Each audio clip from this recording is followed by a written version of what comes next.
ਵਾਹਿਗੁਰੂ ਜੀ।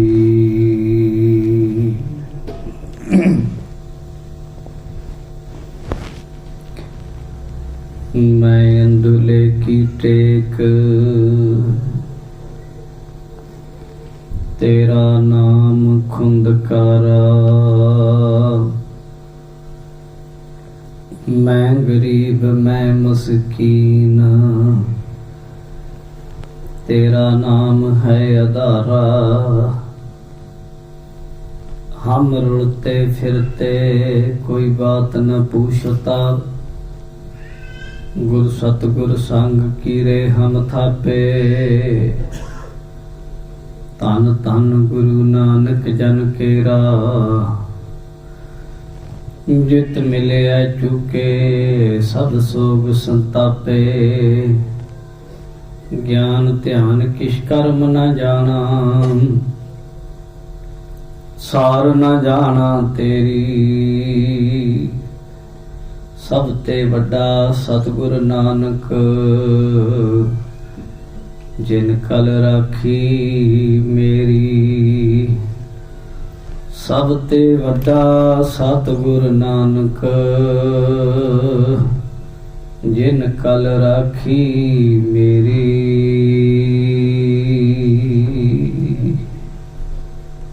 सतनाम श्री वाहिगुरु साहिब जीओ। साध कै संग सब कुल उधारै, साध संग साजन मीत कुटुंब निस्तारै। साधु कै संग सो धन पावै, जिस धन ते सब को वरसावै। साध संग धर्म राय करे सेवा, साध कै संग शोभा सुरदेवा। साधु कै संग पाप फलायन, साध संग अमृत गुण गायन। साध कै संग श्रव ठाक गम, नानक साध कै संग सफल जन्म। साध कै संग श्रव ठान गम, नानक साध कै संग सफल जन्म। वाहिगुरु जी का खालसा, वाहिगुरु जी की फतेह। जुगो जुग अटल जबर छातर तख्त दे मालिक, गुरता गद्दी ते विराजमान, हलत पलत के राखे। धन धन सतगुरु साहिब श्री गुरु ग्रंथ साहिब जी महाराज जी दी पावन पवित्र हजूरी अंदर सुभाईमान, बहुत ही सत्कारयोग गुरु रूप गुरु सवारी साध संगत जीओ। आप जी बड़े ही अदब ते सत्कार नाल सतगुरु जी दी पावन हजूरी विच बैठ के सुभाईमान होके सतगुरां दी तुरकी इलाही पावन गुरबाणी नाल जुड़ रहे हो। सतगुरु जी दी बाणी दा हुक्म है, उपदेश है, कर हर कर्म श्रवण हर कथा, हर दरगह नानक ऊंचल मथा। महाराज साहब कहते ने गुरु दे दसे काम करिए ते सतगुरु दी पावन गुरबाणी दी कथा सुनिए। अगर ये दो काम कर ले जान ते सतगुरु जी कहते रब दी दरगाह दे विच जेड़ा मूँह लैके जाना है उत्थे पवित्र है, उज्जल है, उत्थे मूँह काला नहीं हुंदा। क्योंकि रब दी दरगाह विच किसी दी कोई सिफारिश नहीं चलती, किसी दा कोई औहदा नहीं चलता, किसी दी कोई जात नहीं चलती, बंदे दा धन नाल नहीं जांदा। उत्थे ते कबीर जी कहंदे कबीर लेखा देना सोहिला, जो दिल सूची होए उस साचे दीवान में पल्ला न पकड़े कोए। ਕਹਿੰਦੇ ਉਹ ਰੱਬ ਦੀ ਦਰਗਾਹ ਦਾ ਜਿਹੜਾ ਦੀਵਾਨ ਹੈ, ਕਚਹਿਰੀ ਹੈ, ਉੱਥੇ ਕਿਸੇ ਨੇ ਪੱਲਾ ਨਹੀਂ ਫੜਨਾ, ਤੁਹਾਡਾ ਸਾਡਾ ਕਿਸੇ ਦਾ। ਉੱਥੇ ਪੱਲਾ ਫੜੇਗਾ ਤਾਂ ਕੇਵਲ ਗੁਰੂ ਨੇ ਬਾਹ ਫੜਨੀ ਹੈ, ਪਰਮੇਸ਼ਰ ਨੇ ਫੜਨੀ ਹੈ। ਉਹ ਰੱਬ ਦੀ ਦਰਗਾਹ ਉੱਥੇ ਸਹਾਇਤਾ ਕਰਦੀ ਹੈ। ਇਹ ਸਤਿਗੁਰੂ ਦੀ ਪਾਵਨ ਗੁਰਬਾਣੀ ਦੀ ਕਥਾ। ਮਹਾਰਾਜ ਕਹਿੰਦੇ ਆ, ਕਰ ਹਰ ਕਰਮ ਸ਼ਰਵਨ ਹਰ ਕਥਾ, ਹਰ ਦਰਗਾਹ ਨਾਨਕ ਉਜਲ ਮੱਥਾ। ਤਾਂ ਆਪਣੇ ਲੋਕ ਪ੍ਰਲੋਕ ਨੂੰ ਸਵਾਰਨ ਦੇ ਲਈ ਧੁਰਕੀ ਲਾਹੀ ਬਾਣੀ ਸ੍ਰੀ ਸੁਖਮਨੀ ਸਾਹਿਬ, ਉਸ ਦੀ ਵਿਚਾਰ ਚੱਲ ਰਹੀ ਹੈ। 7ਵੀਂ ਅਸ਼ਟਪਦੀ ਦੇ ਆਪ ਜੀ ਨੇ ਕੱਲ ਤੱਕ 4 ਬੰਦ ਸੁਣ ਲਏ ਆ। ਆਓ 5ਵੇਂ ਬੰਦ ਤੋਂ ਗੁਰੂ ਸਾਹਿਬ ਕੀ ਉਪਦੇਸ਼ ਬਖਸ਼ ਰਹੇ ਨੇ, ਸਰਵਣ ਕਰੀਏ ਜੀ। ਸਾਧ ਕੈ ਸੰਗ ਸਭ ਕੁਲ ਉਧਾਰੈ। ਗੁਰੂ ਅਰਜਨ ਦੇਵ ਮਹਾਰਾਜ ਸੱਚੇ ਪਾਤਸ਼ਾਹ ਇਸ ਅਸ਼ਟਪਦੀ ਵਿੱਚ ਰੱਬ ਦੇ ਪਿਆਰੇ, ਰੱਬ ਵੱਲੋਂ ਬਖਸ਼ੇ ਹੋਏ, ਜਿਨ੍ਹਾਂ ਨੇ ਆਪਣੇ 9 ਦਰਵਾਜ਼ਿਆਂ ਨੂੰ ਸਾਧ ਲਿਆ, 5 ਗਿਆਨ ਇੰਦਰੇ, 5 ਕਰਮ ਇੰਦਰੀਆਂ ਨੂੰ ਸਾਧ ਲਿਆ, ਆਪਣੇ ਜੀਵਨ ਨੂੰ ਸਾਧ ਕੇ ਸਹੀ ਬਣਾ ਲਿਆ, ਉਹ ਹੈ ਸਾਧ। ਸਾਧ ਕਿਸੇ ਭੇਖ ਦਾ, ਪਹਿਰਾਵੇ ਦਾ ਨਾਮ ਨਹੀਂ। ਸਾਧ ਉਸ ਅਮਲੀ ਜੀਵਨ ਵਾਲੇ ਨੂੰ ਕਿਹਾ ਜਾਂਦਾ ਹੈ, ਜਿਹਨੇ ਗੁਰੂ ਦੇ ਦੱਸੇ ਮਾਰਗ ਉੱਤੇ ਚੱਲ ਕੇ ਉਸ ਜੀਵਨ ਨੂੰ ਅਪਣਾ ਲਿਆ। ਕਿਸੇ ਵੀ ਜਾਤ ਪਾਤ ਕੁਲ ਵਿੱਚ ਹੋ ਸਕਦਾ ਹੈ, ਕਿਸੇ ਵੀ ਪਹਿਰਾਵੇ ਵਿੱਚ ਹੋ ਸਕਦਾ ਹੈ। ਤੇ ਜੇ ਐਸੇ ਜੀਵਨ ਵਾਲੇ, ਅਮਲੀ ਜੀਵਨ ਵਾਲੇ ਸੰਤ ਜਿਹੜੇ ਰੱਬ ਦੇ ਬਖਸ਼ੇ ਹੋਏ ਨੇ, ਜਿਨ੍ਹਾਂ ਨੂੰ ਬਾਣੀ ਕਹਿੰਦੀ, ਜਿਨ੍ਹਾਂ ਦਸੰਦੜਿਆਂ ਦੁਰਮਤ ਵੰਝੈ, ਮਿੱਤਰ ਅਸਾਡੜੇ ਸਈ, ਹਉ ਟੁਢੇਂਦੀ ਜਗ ਸਵਾਇਆ, ਜਨ ਨਾਨਕ ਵਿਰਲੇ ਕੀ। ਹੈਗੇ ਵਿਰਲੇ, ਹੈਣ ਵਿਰਲੇ, ਨਾਹੀ ਕਣੇ। ਜਗ ਮੈਂ ਉੱਤਮ ਕਾਢੀ ਹੈ, ਵਿਰਲੇ ਕੇਈ ਕੇ। ਨਾਨਕ ਕੋਟਣ ਮੈਂ ਨਾਨਕ ਕੋ, ਨਾਰਾਇਣ ਜੈ ਚੀਤ। ਬੇਅੰਤ ਪ੍ਰਮਾਣ ਹਨ। ਐਸੇ ਜਿਹੜੇ ਸੰਤ ਹਨ, ਉਹਨਾਂ ਦੀ ਗੱਲ ਗੁਰੂ ਅਰਜਨ ਦੇਵ ਜੀ ਕਰ ਰਹੇ ਹਨ। ਇਹ ਵੀ ਇੱਕ ਸੁਭਾਅ ਹੈ। ਕਈ ਬਿਰਤੀਆਂ ਸਾਡੇ ਵਿੱਚ ਐਸੀਆਂ ਨੇ, ਗੁਰਬਾਣੀ ਵਿੱਚ ਕੋਈ ਸੰਤ ਲਫ਼ਜ਼ ਆਵੇ ਤੇ ਸਹੀ, ਦੁਨੀਆ ਭਰ ਦੇ ਸੰਤ ਮਹਾਤਮਾ ਦੀ ਨਿੰਦਿਆ ਕਰ ਦੇਣੀ ਹੈ, ਸੁਭਾਅ ਬਣ ਗਿਆ। ਇਹ ਵੀ ਨਹੀਂ ਵੇਖਣਾ ਵੀ ਗੁਰੂ ਸਾਹਿਬ ਉੱਥੇ ਸੰਤ ਠੀਕ ਹੈ, ਕਈ ਪਖੰਡੀ ਵੀ ਹੈਗੇ ਆ, ਅਸਲ ਹੋਵੇ ਤਾਂ ਨਕਲ ਵੀ ਹੋ ਜਾਂਦੀ ਹੈ। ਪਰ ਗੁਰੂ ਸਾਹਿਬ ਇੱਥੇ ਉਸ ਹੰਸ ਬਿਰਤੀ ਵਾਲੇ ਸਾਧੂ ਦੀ ਗੱਲ ਕਰ ਰਹੇ ਆ, ਜਿਹੜਾ ਇਸ ਸੰਸਾਰ ਵਿੱਚ ਰਹਿੰਦੇ ਆ ਜੀਵਨ ਮੁਕਤ ਸਚਾਵਾ ਚੋਲਾ ਕਰ ਗਿਆ। ਉਹ ਗੁਰਮੁਖ ਜੀਵਨ ਵਾਲੇ ਦੀ ਗੱਲ ਕਰ ਰਹੇ। ਮਹਾਰਾਜ ਕਹਿੰਦੇ ਐਸੇ ਸਾਧੂ ਦੀ ਸੰਗਤ ਦਾ ਲਾਭ ਦੇਖੋ। ਸਾਧ ਕੈ ਸੰਗ ਸਭ ਕੁਲ ਉਧਾਰੈ। ਸਾਧੂ ਐਸੇ ਗੁਰਮੁਖ ਦੀ ਸੰਗਤ ਹੈ ਜਿਹੜੇ ਉਹਦੇ ਸੰਗੀ ਹੁੰਦੇ ਹਨ, ਉਹ ਆਪ ਤਾਂ ਉਹਨਾਂ ਦਾ ਉਧਾਰ ਹੁੰਦਾ ਹੀ ਹੈ, ਉਹ ਆਪਣੀ ਕੁਲ ਦਾ ਵੀ ਉਧਾਰ ਕਰ ਦਿੰਦੇ ਆ। ਆਪਣਾ ਵੀ ਉਧਾਰ ਹੋ ਗਿਆ, ਆਪਣੀ ਕੁਲ ਦਾ ਉਧਾਰ 2 ਤਰੀਕਿਆਂ ਨਾਲ ਹੋ ਸਕਦਾ ਹੈ। ਜਿਹੜੇ ਨਵੀਨ ਵਿਦਵਾਨ ਹੈ, ਕਿਉਂਕਿ ਨਿਸ਼ਚੇ ਦਾ ਫਰਕ ਪੈ ਜਾਂਦਾ ਬੰਦੇ ਦਾ।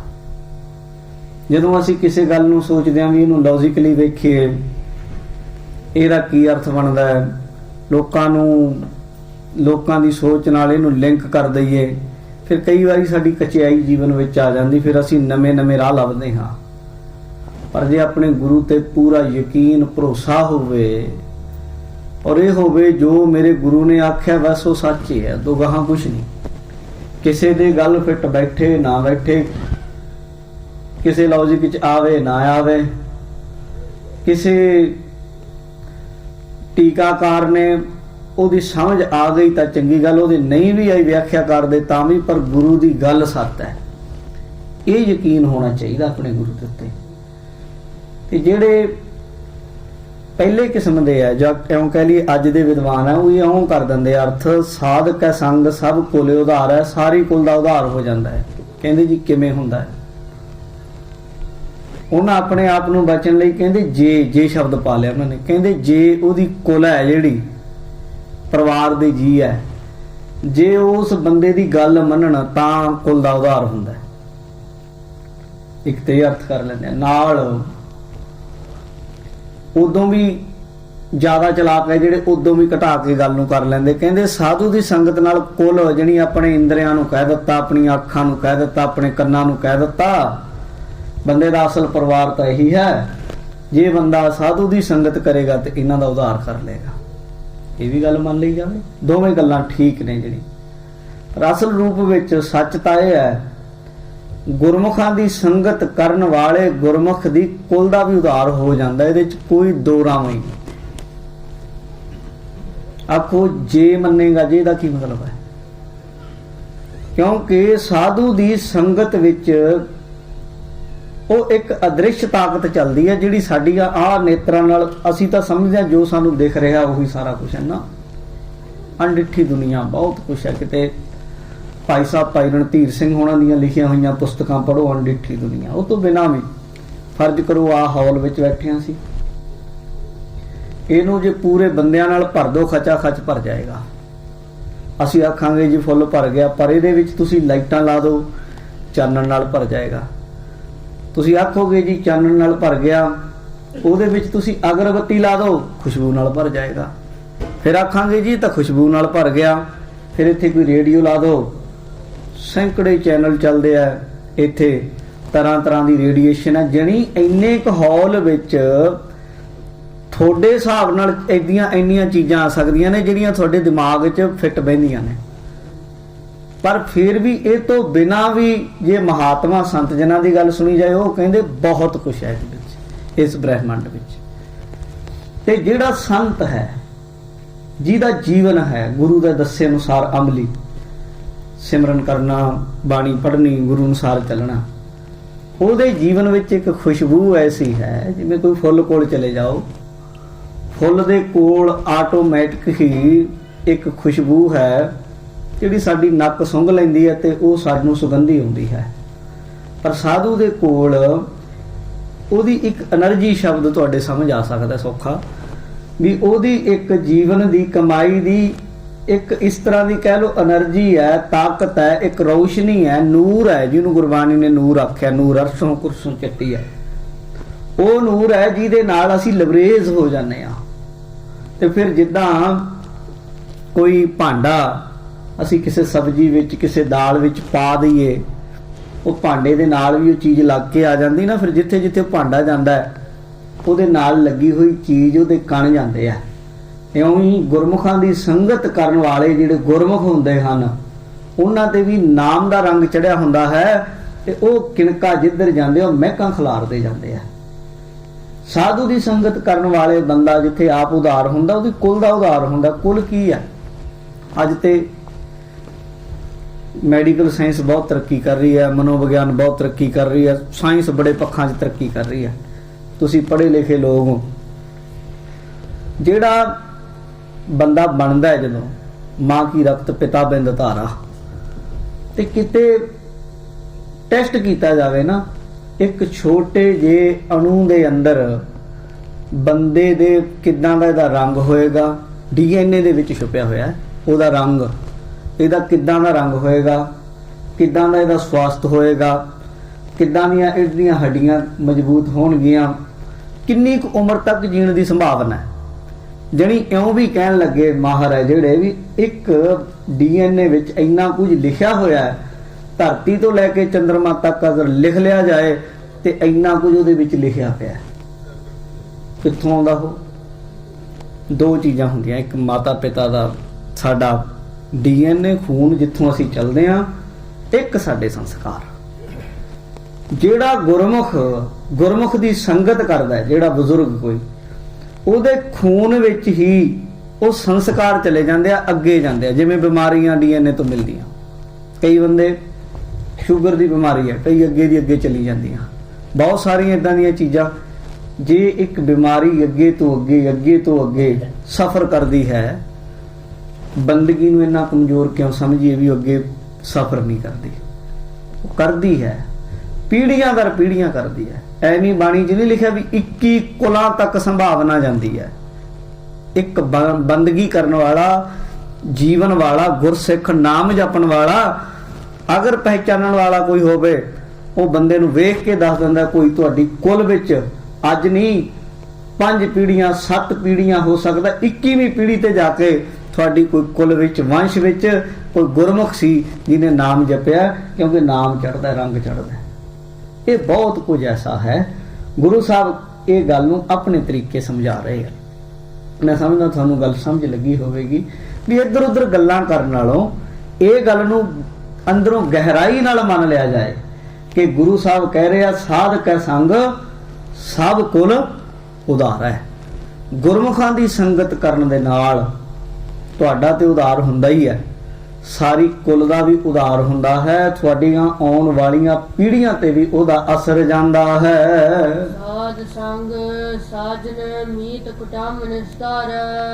ਦੇਖੋ ਉਹੀ ਗੱਲ ਫਿਰ ਮਹਾਰਾਜ ਕਹਿੰਦੇ ਸਾਧ ਸੰਗ ਨਾਲ ਸਤਸੰਗੀ ਬੰਦਾ ਜਿਹੜਾ ਉਹਦੇ ਸਾਜਨ, ਉਹਦੇ ਸੱਜਣ ਮਿੱਤਰ ਦੋਸਤ, ਸਾਜਨ ਮੀਤ ਮਿੱਤਰ, ਸੱਜਣ ਮਿੱਤਰ ਸ਼ਬਦ ਦੋਵੇਂ ਜੁੜੇ ਆ।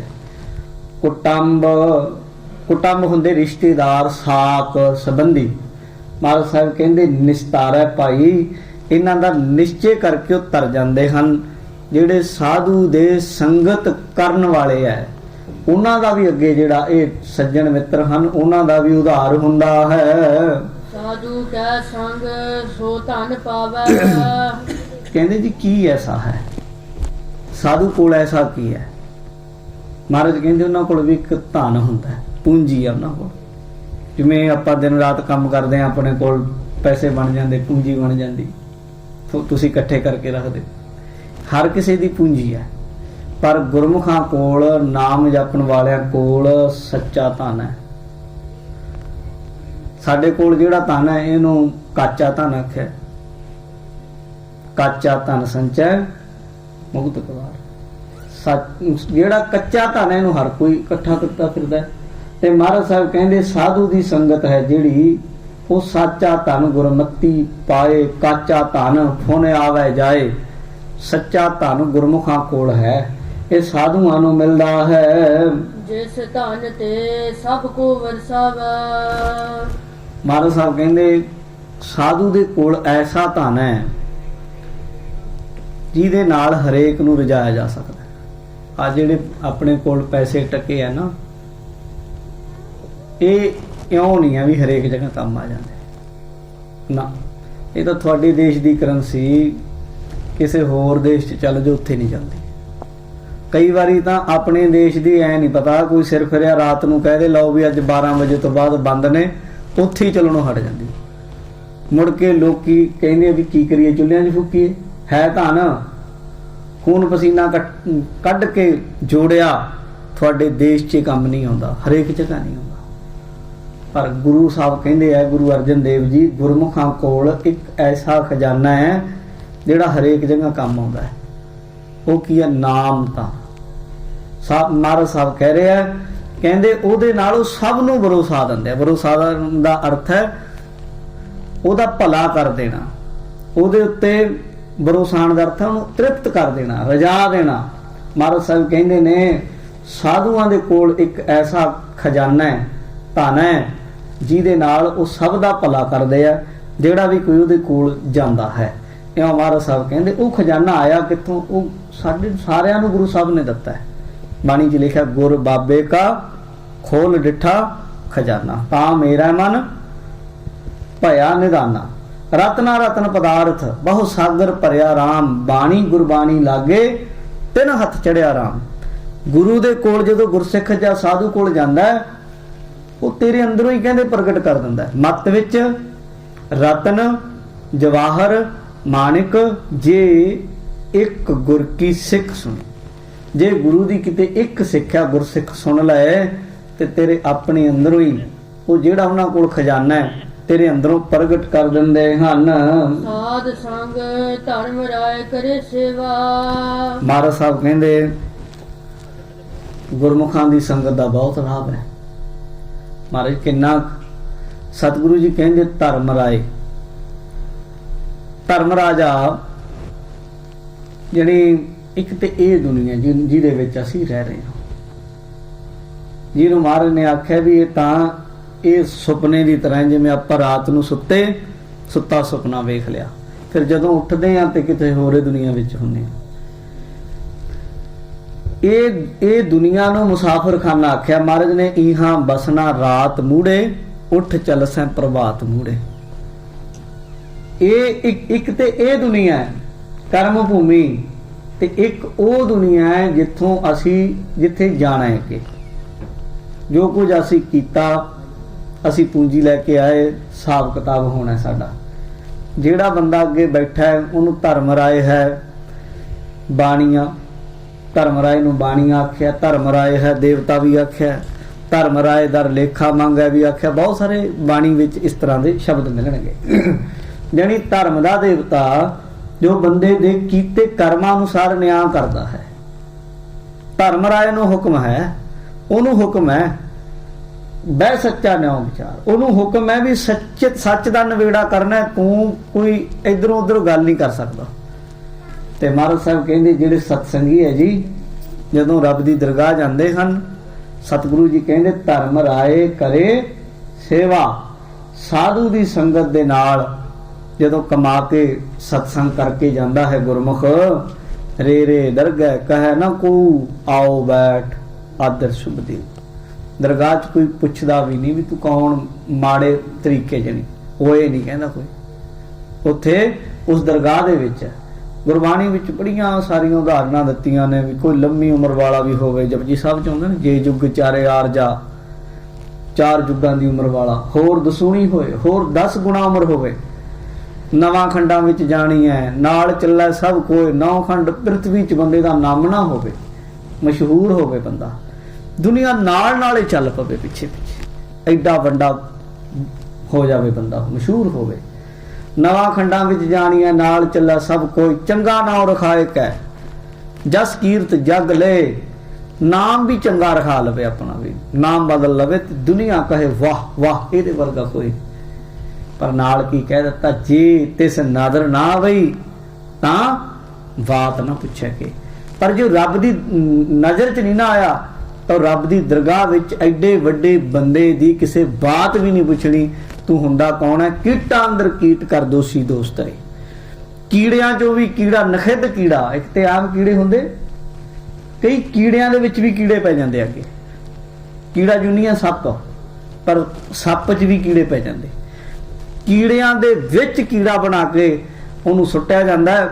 ਉਹਦੇ ਦੋਸ਼ ਉਹਦੇ ਸਾਹਮਣੇ ਉਹਨੂੰ ਇਉਂ ਨਹੀਂ ਕਿ ਉਹਤੇ ਧੱਕਾ ਕੀਤਾ ਜਾਂਦਾ, ਕਰ ਦੋਸ਼ੀ ਦਿਖਾ ਕੇ ਵੀ ਆ ਦੇਖ ਦੋਸ਼ੀ ਹੈ। ਉਹ ਕਹਿੰਦਾ ਨਹੀਂ ਆ, ਉਹ ਦਿਖਾਇਆ ਜਾਂਦਾ, ਆ ਦੇਖ ਆ ਕੁਝ ਕੀਤਾ। ਫਿਰ ਉਹ ਇਸ ਗੱਲ ਨੂੰ ਇਕਬਾਲ ਕਰਦਾ ਵੀ ਹਾਂ ਮੈਂ ਕੀਤਾ। ਫਿਰ ਉਹਦੇ ਸਿਰ ਤੇ ਮੋਹਰ ਲਾਈ ਜਾਂਦੀ, ਦੋਸ਼ ਧਰੇ ਵੀ ਹਾਂ ਇਹ ਦੋਸ਼ੀ ਹੈ। ਫਿਰ ਉਸ ਦੇ ਹਿਸਾਬ ਨਾਲ ਜਿਹੇ ਜਿਹੇ ਕਰਮ ਕੀਤੇ ਉਹ ਜਿਹਾ ਵੱਢਣਾ ਪੈਂਦਾ। ਪਰ ਮਹਾਰਾਜ ਸਾਹਿਬ ਕਹਿੰਦੇ ਨੇ ਜਦੋਂ ਧਰਮ ਰਾਜੇ ਦੀ ਕਚਹਿਰੀ ਵਿੱਚ ਗੁਰਮੁਖ ਜਾਂਦਾ ਹੈ ਤੇ ਫਿਰ ਸਤਿਗੁਰੂ ਸਾਹਿਬ ਜੀ ਕਹਿ ਰਹੇ, ਕਹਿੰਦੇ ਉਹ ਸੇਵਾ ਕਰਦਾ, ਸੋਚਦਾ ਮੈਂ ਇਹਨਾਂ ਦੀ ਸੇਵਾ ਕਿਸ ਤਰੀਕੇ ਕਰਾਂ। ਗੁਰਬਾਣੀ ਕਹਿੰਦੀ ਧਰਮ ਰਾਏ ਦਰ ਕਾਗਦ ਫਾਰੇ ਜਨ ਨਾਨਕ ਲੇਖਾ ਸਮਝਾ। ਉਹ ਕਹਿੰਦਾ ਹਿਸਾਬ ਤਾਂ ਕਰੋ। ਕਹਿੰਦਾ ਜੀ ਤੁਹਾਡਾ ਤਾਂ ਜੀ ਹਿਸਾਬ ਕਿਤਾਬ ਪੂਰਾ ਹੋ ਗਿਆ, ਆ ਲਓ ਜੀ ਕਾਗਦ ਪਾੜ ਤੇ ਤੁਹਾਡਾ ਲੇਖਾ ਪੂਰਾ ਹੋ ਗਿਆ। ਸਾਧੂ ਦੀ ਸੰਗਤ ਦਾ ਐਡਾ ਫਲ ਹੈ। ਇਹ ਗੁਰੂ ਜੀ ਕਹਿ ਰਹੇ ਹਨ, ਸਾਧ ਕੈ ਸੰਗ ਸੋਭਾ ਸੁਰਦੇਵਾ। ਮਹਾਰਾਜ ਸਾਹਿਬ ਕਹਿੰਦੇ ਸਾਧੂ ਦੀ ਸੰਗਤ ਤਾਂ ਐਸੀ ਹੈ, ਸੋਭਾ ਉਸਤਤੀ ਹੈ। ਸੁਰਦੇਵਾ, ਸੁਰਦੇਵਾ ਸੁਰਾਂ ਦੇ ਵਿੱਚੋਂ ਵੱਡਾ ਦੇਵਤਾ ਕੌਣ ਹੈ? ਇੰਦਰ। ਇੰਦਰ ਵਰਗੇ, ਬ੍ਰਹਮਾ ਵਰਗੇ, ਵਿਸ਼ਨੂੰ ਵਰਗੇ ਐਡੇ ਐਡੇ ਦੇਵਤੇ ਆ ਜਿਹੜੇ ਉਹ ਸੋਭਾ ਕਰਦੇ ਆ। ਗੁਰੂ ਗੋਬਿੰਦ ਸਿੰਘ ਮਹਾਰਾਜ ਨੇ ਲਿਖਿਆ ਬਾਣੀ ਵਿੱਚ, ਜਿਸ ਵੇਲੇ ਗੁਰੂ ਤੇਗ ਬਹਾਦਰ ਸਾਹਿਬ ਦੀ ਸ਼ਹੀਦੀ ਹੋਈ, ਮਹਾਰਾਜ ਸਾਹਿਬ ਕਹਿੰਦੇ ਦੁਨੀਆ ਦੇ ਲੋਕ ਰੋਂਦੇ ਸਨ ਕਿ ਗੁਰੂ ਜੀ ਤੁਸੀਂ ਸਾਨੂੰ ਛੱਡ ਗਏ, ਪਰ ਦੇਵਤੇ ਸਨ ਜਿਹੜੇ ਉਹ ਮਹਾਰਾਜ ਤੇ ਫੁੱਲ ਬਰਸਾਉਂਦੇ ਸਨ, ਜੈ ਜੈਕਾਰ ਕਰਦੇ ਸਨ। ਦਸਮ ਦੀ ਬਾਣੀ ਵਿੱਚ ਆਉਂਦਾ ਹੈ, ਸਤਿਗੁਰੂ ਸਾਹਿਬ ਕਹਿੰਦੇ ਤੇਗ ਬਹਾਦਰ ਕੀ ਚਲਤ ਭਇਓ ਜਗਤ ਮੈਂ ਸ਼ੋਕ ਹੈ ਸਭ ਜਗ ਪਇਓ। ਸਾਰੀ ਦੁਨੀਆ ਵਿੱਚ ਹਾਹਾਕਾਰ ਮਚ ਗਈ, ਪਰ ਜੈ ਜੈ ਜੈ ਸੁਰਲੋਕ ਮਹਾਰਾਜ ਸਾਹਿਬ ਕਹਿੰਦੇ ਜਦੋਂ ਸੁਰਲੋਕ ਵਿੱਚ ਕੋਲ ਦੀ ਗੁਰੂ ਜੀ ਲੰਘਣ ਲੱਗੇ, ਦੇਵਤੇ ਹੱਥ ਜੋੜ ਕੇ ਜੈ ਜੈਕਾਰ ਕਰਦੇ ਸਨ। ਕਿਉਂ ਬਈ? ਬਾਣੀ 'ਚ ਲਿਖਿਆ, ਹਰ ਮਨ ਤਨ ਵਸਿਆ ਸੋਈ, ਜੈ ਜੈਕਾਰ ਕਰੇ ਸਭ ਕੋਈ। ਹਰ ਮਨ ਤਨ ਵਸਿਆ ਸੋਈ, ਜੈ ਜੈਕਾਰ ਕਰੇ ਸਭ ਕੋਈ। ਹਰ ਮਨ ਤਨ ਵਸਿਆ ਜੈ ਜੈਕਾਰ ਕਰੇ ਸਭ ਕੋਈ। ਹਰ ਮਨ ਤਨ ਵਸਿਆ ਸੋਈ, ਜੈ ਜੈਕਾਰ ਕਰੇ।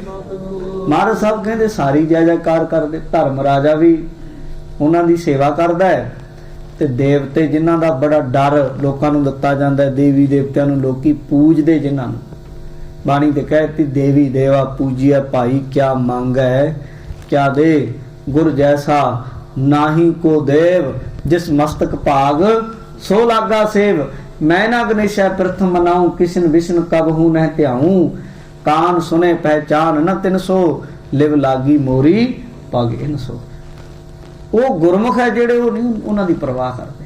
ਉਹਨਾਂ ਦੀ ਤਾਂ ਗੁਰੂ ਸਾਹਿਬ ਇਹਦੇ ਵਿੱਚ ਸੁਖਮਨੀ ਸਾਹਿਬ ਵਿੱਚ ਹੀ ਆਉਂਦਾ, ਕਹਿੰਦੇ ਸ਼ਿਵ ਜੀ ਤਾਂ ਲੱਭਦਾ ਫਿਰਦਾ, ਕਿੱਡਾ ਵੱਡਾ ਦੇਵਤਾ ਹੈ। ਸਨਾਤਨ ਮਤ ਵਿੱਚ ਹਿੰਦੂ ਧਰਮ ਦੇ ਅੰਦਰ ਸ਼ਿਵ ਜੀ ਨੂੰ ਬਹੁਤ ਵੱਡਾ ਦੇਵਤਾ ਮੰਨਿਆ, ਪਰ ਮਹਾਰਾਜ ਸਾਹਿਬ ਕਹਿੰਦੇ ਬ੍ਰਹਮ ਗਿਆਨੀ ਕੋ ਖੋਜੈ ਮਹੇਸ਼ਵਰ।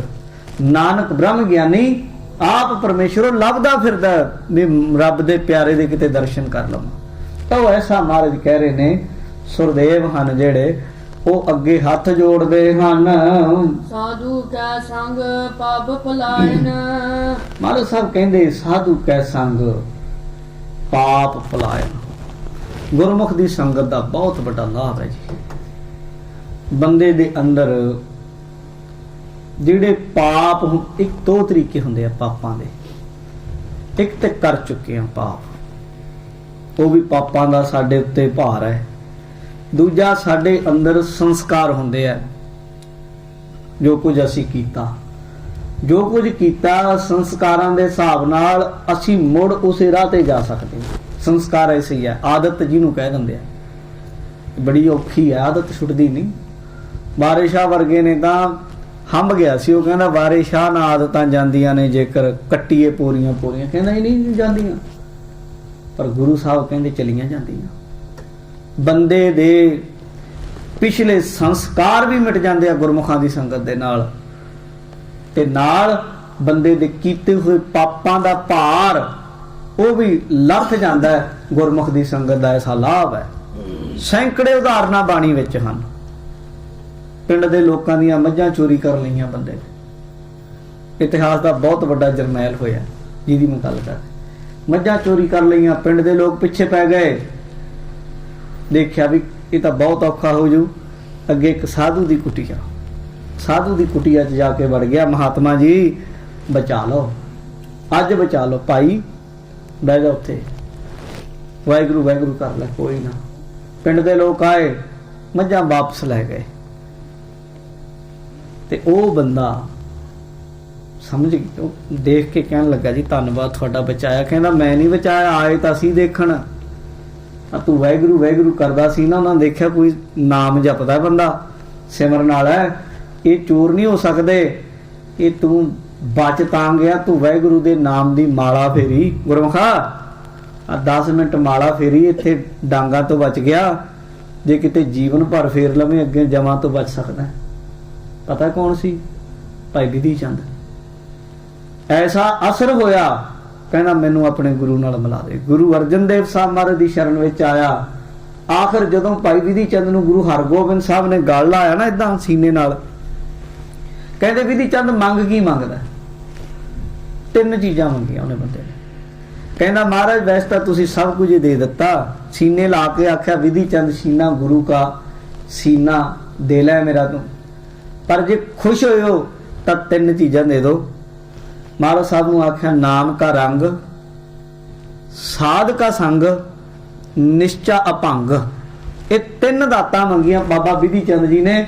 ਮਹਾਰਾਜ ਜੀ ਇੱਕ ਤਾਂ ਮੈਨੂੰ ਨਾਮ ਦਾ ਰੰਗ ਚੜਿਆ ਰਵੇ ਜ਼ਿੰਦਗੀ ਵਿੱਚ, ਦੂਜਾ ਮੇਰਾ ਨਿਸ਼ਚਾ ਡੋਲੇ ਨਾ, ਪ੍ਰਤੀਤ ਪੂਰੀ ਰਵੇ ਤੇਰੇ ਤੇ ਮੇਰੇ ਮਾਲਕਾ, ਤੀਜਾ ਜੀਵਨ ਵਿੱਚ ਸਾਧੂ ਦੀ ਸੰਗਤ ਰਵੇ, ਕਿਉਂਕਿ ਜੇ ਮਨਮੁਖ ਦੀ ਸੰਗਤ ਹੋ ਗਈ ਨਾਮ ਦਾ ਰੰਗ ਵੀ ਉਤਰ ਜੂ, ਨਿਸ਼ਚਾ ਵੀ ਟੁੱਟ ਜਾਊ। ਇਹ ਬਾੜ ਹੈ ਸਾਧ ਦੀ ਸੰਗ ਹੈ ਜਿਹੜੀ। ਤੇ ਮਹਾਰਾਜ ਸਾਹਿਬ ਸੱਚੇ ਪਾਤਸ਼ਾਹ ਦੇ ਪਿਆਰੇ ਕਿੱਡੇ ਵੱਡੇ ਹੋਏ ਹੋ, ਪਰ ਇੱਕ ਗੁਰਮੁਖ ਦੀ ਸੰਗਤ ਦਾ ਲਾਭ ਹੈ। ਤਾਂ ਸਾਧ ਸੰਗਤ ਮਹਾਰਾਜ ਸਾਹਿਬ ਕਹਿੰਦੇ ਸਾਧੂ ਕੈ ਸੰਗ ਪਾਪ ਪਲਾਇਨ। ਗੁਰਮੁਖਾਂ ਦੀ ਸੰਗਤ ਦੇ ਨਾਲ ਪਾਪ ਪਲਾਇਨ ਦਾ ਅਰਥ ਹੈ ਭੱਜ ਜਾਣਾ। ਭੱਜ ਜਾਂਦੇ ਆ, ਖੜਦੇ ਨਹੀਂ, ਦੌੜ ਜਾਂਦੇ ਹਨ।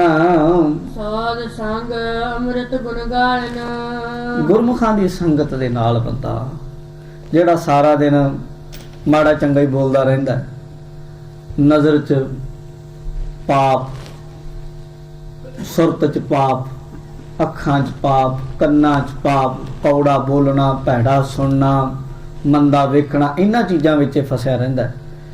ਮਹਾਰਾਜ ਸਾਹਿਬ ਕਹਿੰਦੇ ਜੀਵਨ ਬਦਲ ਜਾਂਦਾ ਹੈ। ਉਹ ਬੰਦਾ ਹੀ ਨਹੀਂ ਰਹਿੰਦਾ, ਬਦਲ ਜਾਂਦਾ ਹੈ। ਤਦੇ ਸਾਡੇ ਗੁਰਮਤ ਵਿੱਚ ਦੇਖੋ, ਪਹਿਲਾਂ ਪੁਰਾਣੇ ਸਮੇਂ ਵਿੱਚ ਜਦੋਂ ਅੰਮ੍ਰਿਤ ਛਕਦਾ ਸੀ ਉਹਦਾ ਨਾਮ ਚੇਂਜ ਕਰ ਦਿੰਦੇ ਸਨ, ਜਾਣੀ ਉਹਦੀ ਹਸਤੀ ਬਦਲ ਦਿੰਦੇ ਸਨ। ਔਰ ਅੱਜ ਵੀ ਪੰਜ ਪਿਆਰੇ ਭਾਵੇਂ ਨਾਮ ਵੀ ਚੇਂਜ ਕਰਨ, ਪਰ ਇੱਕ ਗੱਲ ਕਹਿੰਦੇ ਅੱਜ ਤੋਂ ਖਾਲਸੇ ਪੰਥ 'ਚ ਸ਼ਾਮਲ ਹੋ ਗਿਆ ਹੈ, ਅੱਜ ਤੇਰਾ ਨਵਾਂ ਜਨਮ ਹੋ ਗਿਆ। ਔਰ ਗੁਰਸਿੱਖ ਇਹੀ ਕਹਿੰਦੇ ਆ, ਜਦੋਂ ਕਿਸੇ ਕੋਈ ਪੁੱਛੇ ਜੀ ਤੇਰੀ ਉਮਰ ਭਾਈ, ਕਿਹੜੀ ਉਮਰ ਪੁੱਛਦਾ ਹੈ? ਅਧਿਆਤਮ ਦੀ ਜਾਂ ਜਿਹੜਾ ਮਾਤਾ ਦੇ ਉਦਰ ਚੋਂ ਜਨਮ ਲਿਆ ਮੈਂ, ਆ ਸਰੀਰ ਦੀ ਬੌਡੀ ਦੀ? ਅਗਲਾ ਕਹਿੰਦਾ ਜੀ ਅੰਮ੍ਰਿਤ ਕਦੋਂ ਛਕਿਆ? ਉਹ ਕਹਿੰਦਾ ਜੀ 5 ਸਾਲ ਦੀ ਉਮਰ ਹੈ ਮੇਰੀ ਜਿਹੜੀ।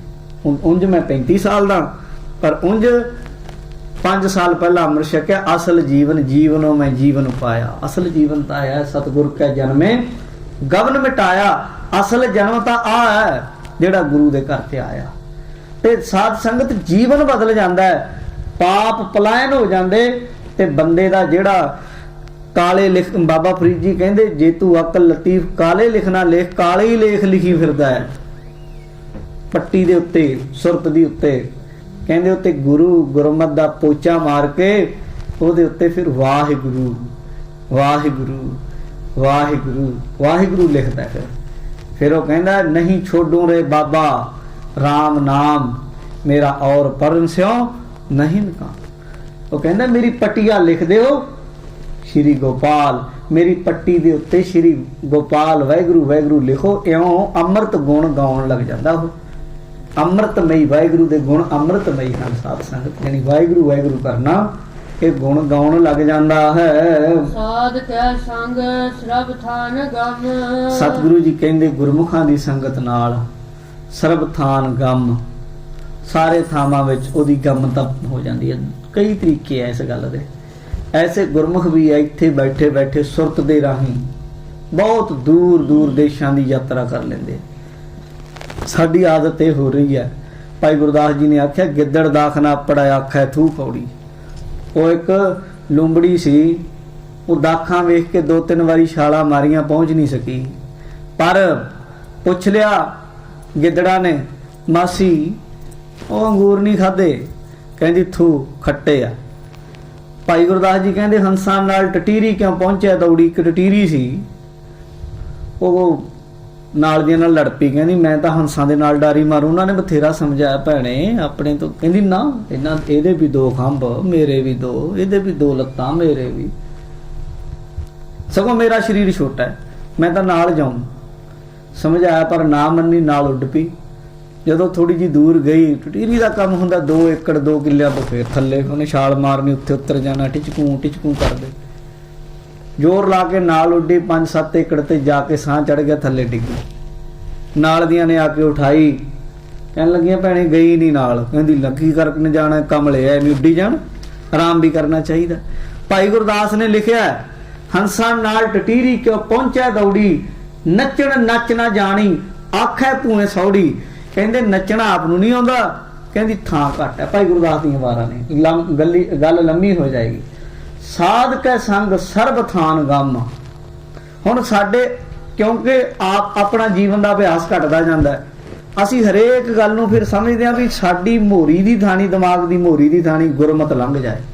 ਬਾਬੇ ਨਾਨਕ ਦਾ ਮਹਾਨ ਫਲਸਫਾ, ਮਹਾਰਾਜ ਦਾ ਮਹਾਨ ਸਿਧਾਂਤ, ਅਸੀਂ ਜਿੰਨੀ ਕੁ ਅਕਲ ਮੇਰੀ ਆ ਉਹਦੇ ਵਿੱਚ ਦੀ ਕੱਢਣਾ ਮੈਂ ਬਸ ਇਹ ਸੋਚਦੇ ਹਾਂ, ਪਰ ਦਿਮਾਗ ਫਟ ਜੂਗਾ ਆਪਣਾ। ਆਪਾਂ ਗੁਰੂ ਦੇ ਪਿੱਛੇ ਲੱਗਣਾ ਹੈ, ਗੁਰੂ ਨੂੰ ਆਪਣੇ ਪਿੱਛੇ ਨਹੀਂ। ਪਹਿਲਾ ਅਰਥ ਜਿਹੜੇ ਅੱਜ ਕੱਲ ਚੰਚਲ ਮੱਤ ਵਾਲੇ ਸੱਜਣ ਕਰਦੇ ਆ, ਤੇ ਉਹ ਬੰਦੇ ਦੀ ਪਹੁੰਚ ਬਹੁਤ ਹੋ ਜਾਂਦੀ ਜਾਣ ਪਛਾਣ। ਕੋਈ ਗੱਲ ਬਣਦੀ ਹੈ? ਸਾਧਕ ਹੈ ਸੰਗ ਸਰਬ ਥਾਨ ਗਮ, ਆਖੇ ਗਮਤਾ ਦਾ ਅਰਥ ਹੈ ਪਹੁੰਚਣਾ, ਉਹਦੀ ਹਰੇਕ ਥਾਂ ਪਹੁੰਚ ਹੋ ਜਾਂਦੀ। ਵੀ ਕੀ ਪਹੁੰਚ ਹੋ ਜਾਂਦੀ ਦੱਸੋ? ਹੋ ਸਕਦਾ ਭੋਰੇ 'ਚ ਬਹਿ ਕੇ ਬੰਦਗੀ ਕਰੇ। ਕਈ ਐਸੇ ਗੁਰਮੁਖ ਆ ਸਾਰੀ ਜ਼ਿੰਦਗੀ ਪ੍ਰਗਟ ਨਹੀਂ ਹੁੰਦੇ, ਪਰ ਅਧਿਆਤਮਵਾਦੀ ਉਹਦੀ ਪਹੁੰਚ ਇੱਥੇ ਬੈਠੇ ਆ, ਉਹ ਦਰਗਾਹ ਤੱਕ ਵੀ ਪਹੁੰਚ ਹੈ। ਬਾਣੀ 'ਚ ਲਿਖਿਆ ਜਿਹੜੇ ਨਾਨਕ ਕੱਚੜਿਆਂ ਸਾਂ ਤੋੜ, ਢੂੰਡ ਸੱਜਣ ਸੰਤ ਪੱਕਿਆਂ, ਓਏ ਜੀਵਨ ਦੇ ਵਿਛੜੇ, ਓਏ ਮੂੰਹਾਂ ਨਾ ਜਾਈ ਛੋੜ। ਸੱਜਣ ਨੂੰ ਗੁਰੂ ਨਾਨਕ ਦੇਵ ਮਹਾਰਾਜ ਨੇ ਇਹੀ ਗੱਲ ਆਖੀ ਸੀ, ਸੱਜਣ ਸਹੀ ਨਾਲ ਮੈਂ ਚੱਲਦਿਆਂ ਨਾਲ ਚਲਨ, ਜਿੱਥੇ ਲੇਖਾ ਮੰਗਿਆ ਤਿੱਥੇ ਖੜੇ ਦਿਸਣ। ਨਾਲ ਖੜੇ ਦਿਸਣ ਵੀ ਆ ਖੜੇ ਆ ਸੀ। ਸੰਤ ਦੀ ਪਹੁੰਚ ਏਡੀ ਵੱਡੀ ਹੈ। ਮਹਾਰਾਜ ਸਾਹਿਬ ਕਹਿੰਦੇ ਗੁਰਮੁਖ ਦੇ ਸੰਗੀ ਦੀ ਪਹੁੰਚ ਇਸ ਲੋਕ ਤੋਂ ਪ੍ਰਲੋਕ ਤੱਕ, ਇਹ ਸਰੀਰ ਤੋਂ ਤਾਂ ਰਾਮ ਰਾਏ ਕਰ ਦਿੰਦਾ ਸੀ, ਸਰੀਰ ਛੱਡ ਕੇ ਕਿਤੇ ਹੋਰ ਆਪਣੇ ਸੇਵਕਾਂ ਦੇ ਕੰਮ ਕਰਨ ਚਲਾ ਗਿਆ ਸੀ। ਸੋ ਐਸੀ ਪਹੁੰਚ ਹੈ। ਨਾਨਕ ਸਾਧ ਕੈ ਸੰਗ ਸਫਲ ਜਨਮ। ਮਹਾਰਾਜ ਜਨਮ ਕਹਿੰਦੇ ਸਾਧੂ ਦੀ ਸੰਗਤ ਨਾਲ ਭਾਈ ਜਨਮੇ ਸਫਲ ਹੋ ਜਾਂਦਾ ਹੈ। ਗੱਲ ਆ ਹੈ, ਇਉਂ ਗੁਰੂ ਸਾਹਿਬ ਕਹਿੰਦੇ ਇਹ ਜੀਵਨ ਹੈ ਜਿਹੜਾ ਇਹ ਸਫਲ ਹੋ ਜਾਂਦਾ ਹੈ। ਇਹ ਇਸ ਪੌੜੀ ਵਿੱਚ ਬਖਸ਼ਿਸ਼ ਕੀਤੀ। ਇੱਥੇ ਸ਼ਬਦ ਦੀ ਸੰਪੂਰਨਤਾ ਹੈ, ਸਮੇਂ ਦੀ ਸਮਾਪਤੀ ਹੈ। ਅਗਲਾ ਸਮਾਂ ਆਪਣੇ ਕੋਲ ਪੰਥ ਦੇ ਮਹਾਨ ਵਿਦਵਾਨ ਢਾਡੀ ਜਥਾ ਭਾਈ ਅਵਤਾਰ ਸਿੰਘ ਬਾਸੀ ਪਹੁੰਚੇ ਹੋਏ ਸਾਥੀਆਂ ਸਮੇਤ, ਉਹਨਾਂ ਬਾਰੇ ਭਾਈ ਹਰਵਿੰਦਰ ਸਿੰਘ ਜੀ ਸੈਕਟਰੀ ਸਾਹਿਬ ਆਪ ਜੀ ਨੂੰ ਦੱਸ ਦੇਣਗੇ। ਗੁਰੂ ਦੀਆਂ ਬਾਤਾਂ ਬਹੁਤ ਗਹਿਰੀਆਂ ਡੂੰਘੀਆਂ ਹਨ। ਜਿਉਂ-ਜਿਉਂ ਖੋਲੀ ਜਾਂਦੇ ਆ ਭਾਈ, ਤਿਉਂ-ਤਿਉਂ ਗੱਲਾਂ ਵਧੀ ਜਾਂਦੀਆਂ ਹਨ। ਵਿਚਾਰਾਂ ਲਾਹੇ ਲਿਆ ਕਰੋ। ਸਭਨਾਂ ਦਾ ਧੰਨਵਾਦ। ਬੁਲਾਓ ਫਤਿਹ। ਵਾਹਿਗੁਰੂ ਜੀ ਕਾ ਖਾਲਸਾ, ਵਾਹਿਗੁਰੂ ਜੀ ਕੀ ਫਤਿਹ। ਸਰਕਾਰੀ ਸਤਿਗੁਰਾਂ ਦੀ ਬਾਤ